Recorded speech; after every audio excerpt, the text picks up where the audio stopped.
Hello everyone, Radhi Radhi. So we have completed our two tenses, present indefinite tense and present continuous tense.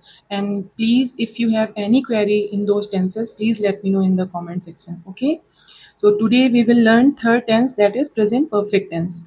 आज हम लोग सीखेंगे कि कैसे हम पहचानेंगे कि कोई टेंस प्रेजेंट परफेक्ट टेंस में है, उसकी हेल्पिंग वर्ब्स क्या होती हैं, बनाने के लिए स्ट्रक्चर क्या होते हैं और कुछ सैम्पल सेंटेंसेस देखेंगे। क्लियर? तो चलिए शुरू करते हैं। अगर हमें कोई भी टेंस पहचानना है कि वो प्रेजेंट परफेक्ट में है, तो उसे पहचानने के लिए एक तरीका है, जैसे कि कोई काम अगर शुरू हुआ हो और वो प्रेजेंट में ही ख़त्म हो गया हो, तो उसके लिए हम प्रेजेंट परफेक्ट टेंस यूज़ करते हैं। और अगर हिंदी में पहचानना है तो आप देख सकते हैं कि जो उसकी वर्ब क्रिया होती है उसमें चुका है, चुकी है, चुके हैं, लिया है, दिया है, किया है, इस टाइप के वर्ड्स ऐड होंगे। ओके। हेल्पिंग वर्ब क्या होती है? हेल्पिंग वर्ब इसमें दो यूज़ होती हैं, हैज़ और हैव।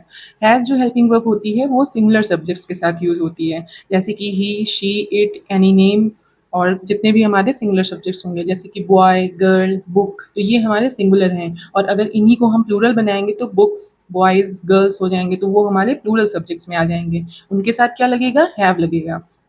तो हैव प्लूरल सब्जेक्ट्स के साथ यूज़ होगा, और आई, वी, यू, दे, इन सब के साथ भी यूज़ होगा। क्लियर?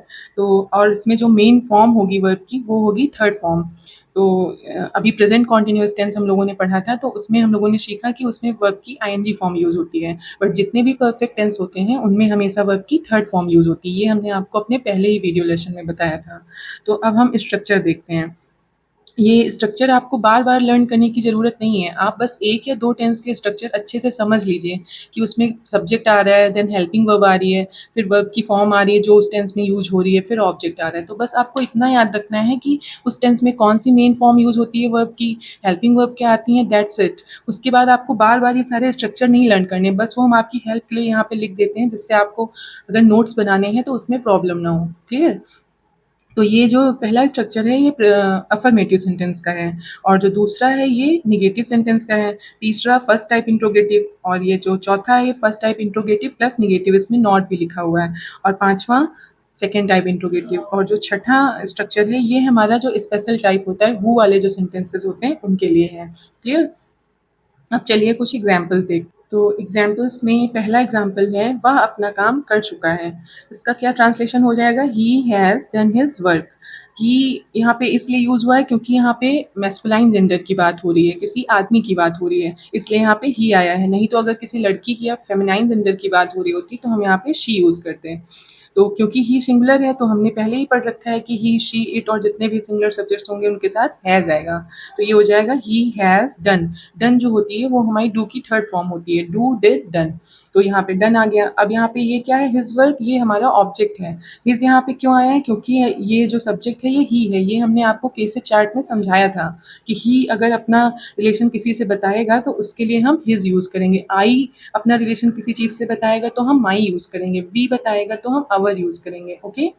तो इसका ट्रांसलेशन ये हो गया। अब दूसरा सेंटेंस है, मेरी माँ ने आज खाना नहीं बनाया है। तो मेरी माँ इस सेंटेंस का पूरा सब्जेक्ट है, तो यहाँ हम माई के अकॉर्डिंग हैव नहीं लगा देंगे, ये गलती प्लीज़ नहीं करिएगा।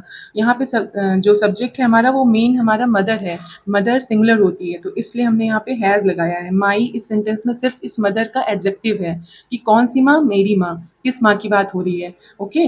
तो इसलिए यहाँ पे हैज़ यूज़ हुआ है। अब नेगेटिव सेंटेंस है तो हेल्पिंग वर्ब के जस्ट बाद में नॉट आ जाएगा, वर्ब की थर्ड फॉर्म, फिर ऑब्जेक्ट, और टाइम अगर दिया गया हमें कि कब नहीं बनाया है तो उसके लिए हमने टुडे लगा दिया है कि आज नहीं बनाया है। तो my mother has not cooked food today.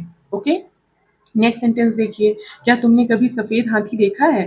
तो इसका ट्रांसलेट क्या हो जाएगा? Have you ever seen a white elephant?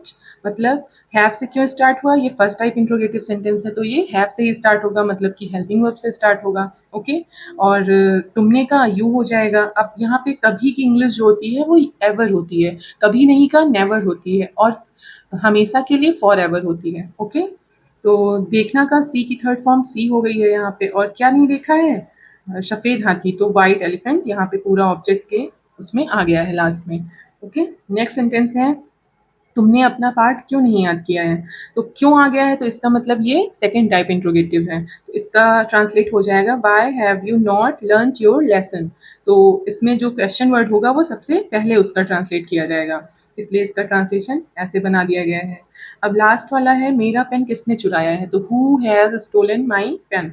इसका ट्रांसलेट ऐसे इसलिए बना है क्योंकि हु जब भी किसी टेंस में आता है तो वो एज अ सब्जेक्ट यूज होता है, तो इसीलिए यहाँ पे हमने हु को सबसे पहले रखा है, फिर हेल्पिंग वर्ब, वर्ब की थर्ड फॉर्म, देन ऑब्जेक्ट। क्या चुराया है, मेरा पेन। क्या और किसको लगाने से सेंटेंस में हमें ऑब्जेक्ट मिलता है, इसका हम अलग से एक वीडियो बना देंगे। क्लियर?